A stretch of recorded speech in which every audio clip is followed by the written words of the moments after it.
Olá pessoal. Bom, nesse vídeo vamos falar de alguns conceitos preliminares. Vamos falar sobre conjunto. Conjunto é uma ideia primitiva. Ela não se define. Então, o que a gente pode dizer sobre conjunto? Bom, a gente pode caracterizar um conjunto em termos de seus elementos, né? E uma vez que você conhece os elementos que compõem um conjunto, você tem a descrição desse conjunto, sabe o que faz parte dele e o que não. Um exemplo que nós podemos pegar é o conjunto dos números naturais, representado pela letra N, tá? Que corresponde aos inteiros positivos e não nulos. Então esse conjunto seria 1, 2, 3, 4, 5, 6, certo? Como representados ali, o N.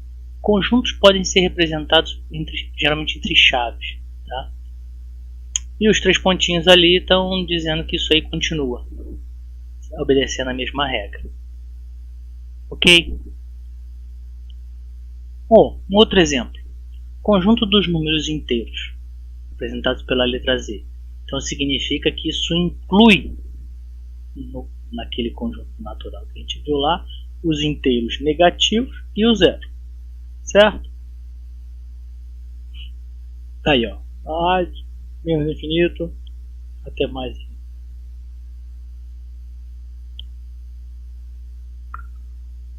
Bom, e então como é que eu posso designar os elementos de um conjunto? Existem duas maneiras de você fazer isso. Dois métodos.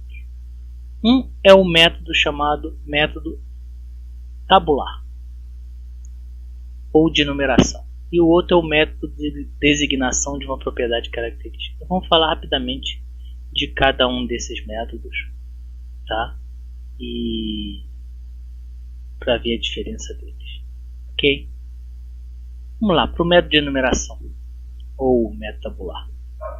Esse método consiste basicamente em você escrever todos os elementos, cada um dos elementos do conjunto, certo?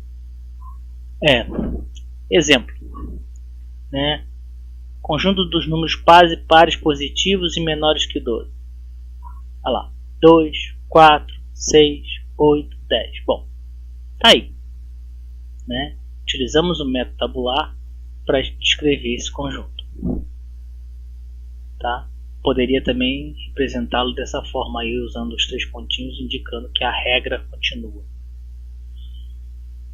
Então, e aí vem essa perguntinha: e se por acaso eu tivesse um conjunto com números muito grandes? Utilizar o método tabular ia ser um problema, Se tivesse que escrever N elementos de um conjunto. Bom, então a gente pode olhar ver que a solução para isso seria se a gente encontrasse uma propriedade característica. Ou seja, se eu encontrar uma regra que só os elementos de um dado conjunto satisfazem. E aí eu tenho caracterizado esse conjunto. Ok? Então tá aí.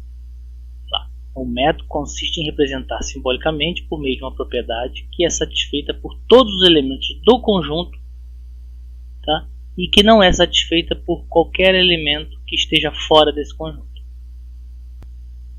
Então, vamos ver um exemplo. B é o conjunto dos números inteiros, positivos e menores que 1 milhão. Já pensou? Você tem que escrever isso pelo método tabular? Pois é. Então, vamos ver se a gente encontra, Se você encontrar uma propriedade que só esses números são satisfeitos, o problema está resolvido. Você descreve, você caracteriza o conjunto, Então vamos lá. Então aqui, a gente pode escrever da seguinte forma: O conjunto B é o conjunto dos x elementos, tal que x pertença aos naturais, e x menor que 1.000.000. Então, essa propriedade, tá, é satisfeita por todos os elementos desse conjunto B e por nenhum outro que esteja fora dele. Ficou claro isso? Então, pessoal, um outro conceito que eu quero abordar com vocês aqui é o conceito de subconjunto. Ok?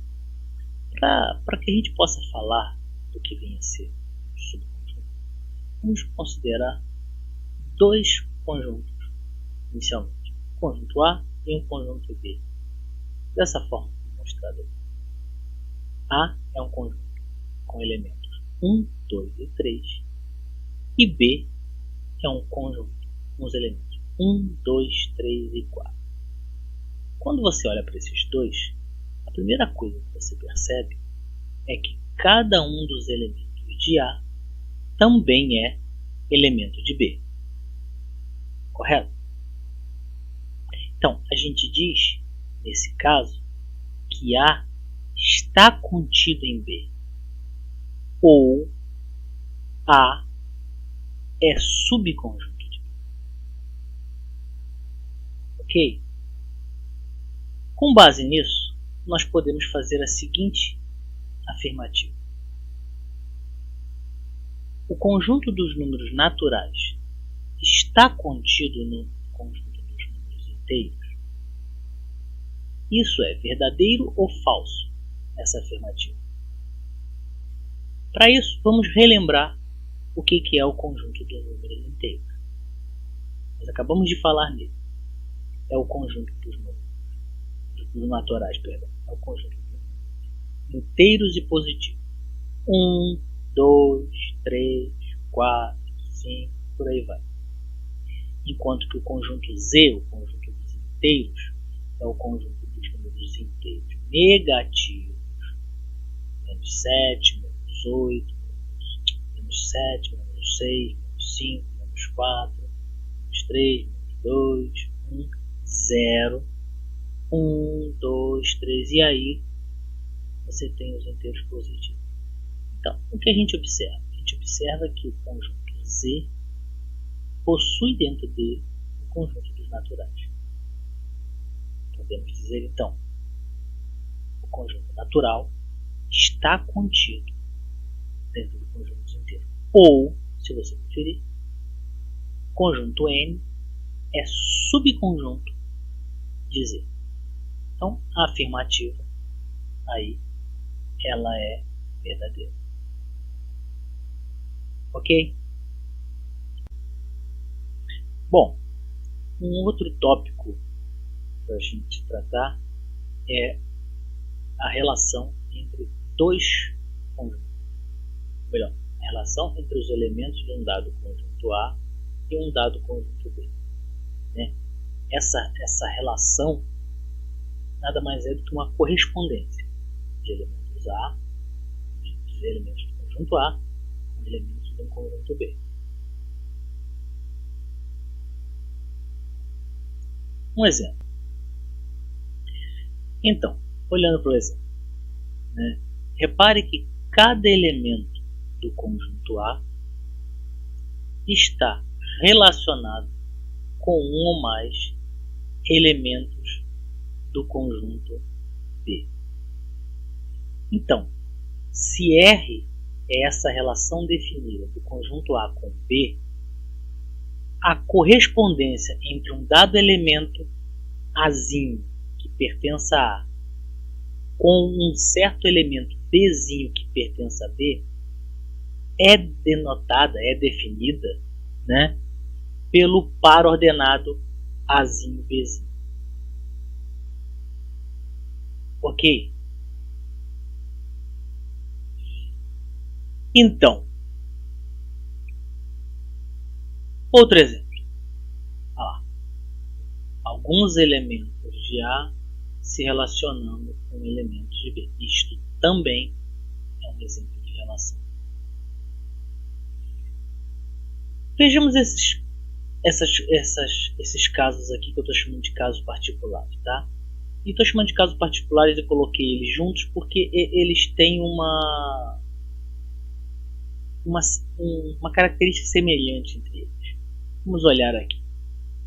Conseguem perceber qual é? Olha esse primeiro caso. Cada elementozinho do conjunto A está relacionado com um e apenas um elemento de B. Aqui é assim, aqui é assim, aqui é assim. Veja, todos os elementos do conjunto A, nestes casos, possuem relação com algum elemento do conjunto B e apenas um.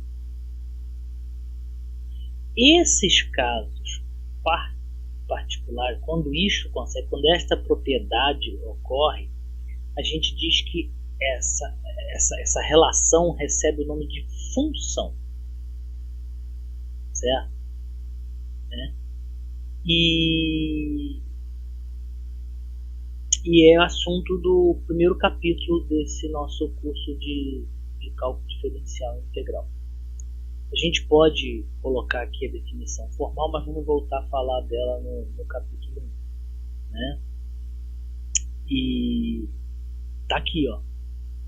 F é a aplicação de A em B, tal que para todo X pertencente ao conjunto A, né, existe tal que Y pertença a B, tal que o par ordenado XY pertence a F. Bom, para aqueles que estiverem interessados, eu sugiro esta referência, tá? Sobre teoria dos conjuntos. É um livro muito bom. Essa coleção Gelson e Ezio é uma coleção muito boa e simples de acompanhar. Então, quem tiver oportunidade, tiver acesso, dê uma olhada nesse livro.